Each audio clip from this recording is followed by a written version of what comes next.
좋은 주말입니다. 오늘은 요 사주 해보죠. 이 또한 자평에 나오는 제격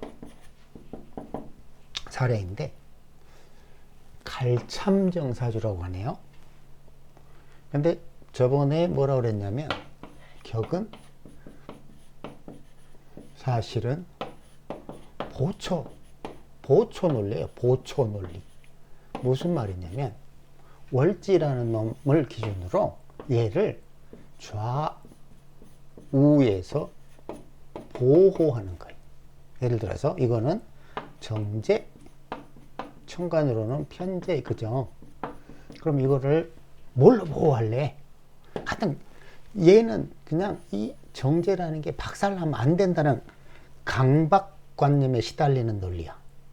그냥 일간 기준, 십신생극을 기준으로 단지 정제일 뿐인데 얘가 다치면 아주 큰일 날 것처럼 생각을 해. 그러니까 월지를 애지중지하는 거지. 근데 월지가 그렇게 중요하면 월지를 기준으로 일간을 살펴야 되는데 이게 골 때리는 게 뭐냐면 일간을 기준으로 월지를 살펴. 그러니까 분명히 그럴싸하게 사주팔자에서 가장 중요한 것은 월지다. 그래서 여기 격을 잡네. 어쩌고 해놓고는 결론적으로는 뭔 짓을 하고 있냐면 일간을 기준으로 월지를 쳐다보고 있어. 그런데 월지를 정답은 월지가 중심이라면 월지를 기준으로 일간을 봐야지. 그러니까 하나는 격국론이 됐고 하나는 월지 시공론이 됐어. 월지를 중심으로 하면 월지 시공, 일간을 중심으로 하면 격국론 이렇게 되는 거야. 근데 격국론은 뭐다? 보초격이다. 내용 가만히 읽어보세요. 다 그냥 어떻게 하면 보초를 잘 쓰나 고민하고 있어. 자, 이 자수가 재성인데 이걸 보호하려면 두 가지죠. 첫째는 오호 여기 식신이 있네.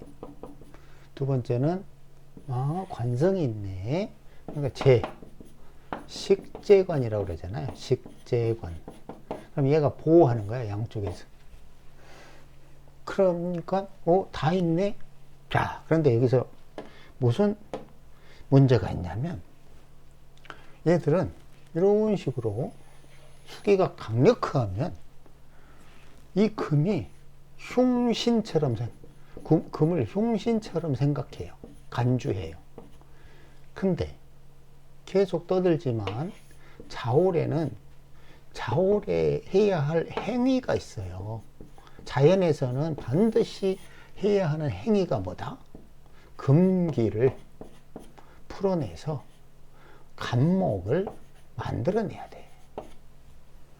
그렇다면 이런 문제가 있죠. 어떤 문제냐면 자, 이렇게 수기가 강한데 과연 금이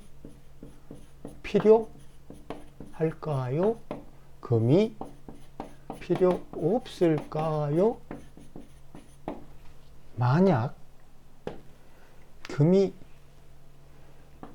필요하다고 생각하는 것은 임자 글자의 에너지의 특징을 고려한 거예요.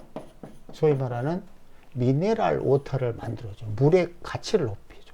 근데 금이 필요 없다고 생각하는 거는 5행 생각론이야. 이건 2차원이라고 그랬죠. 2차원. 이거는 4차원.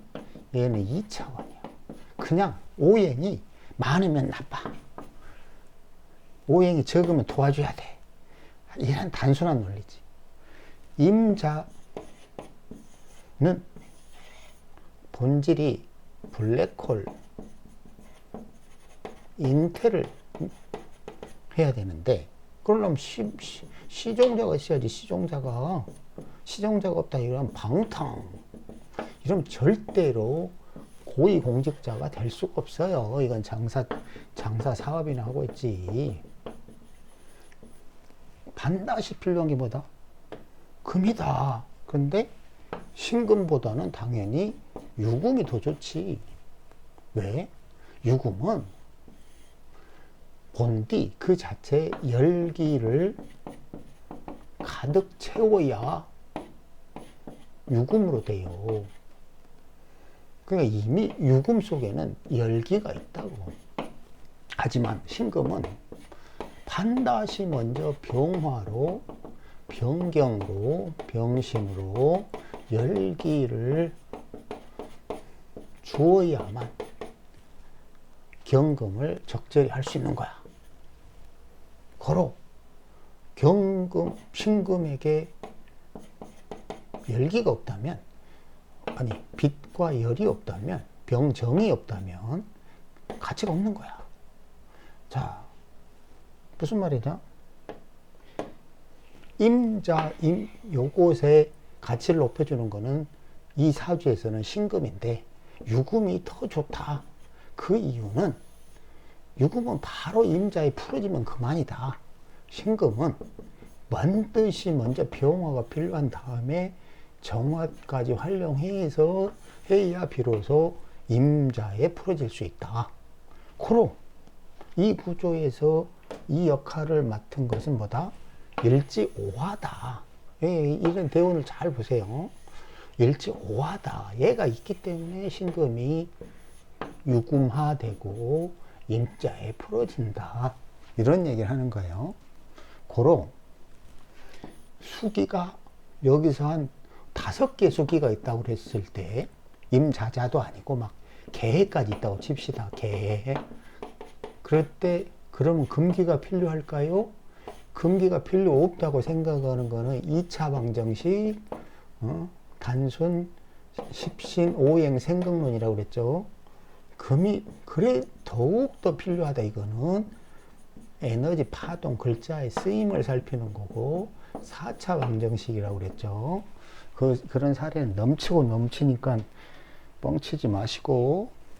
자, 그 다음에 이 설명을 가만히 보면 이제 그래서 이런 얘기를 해.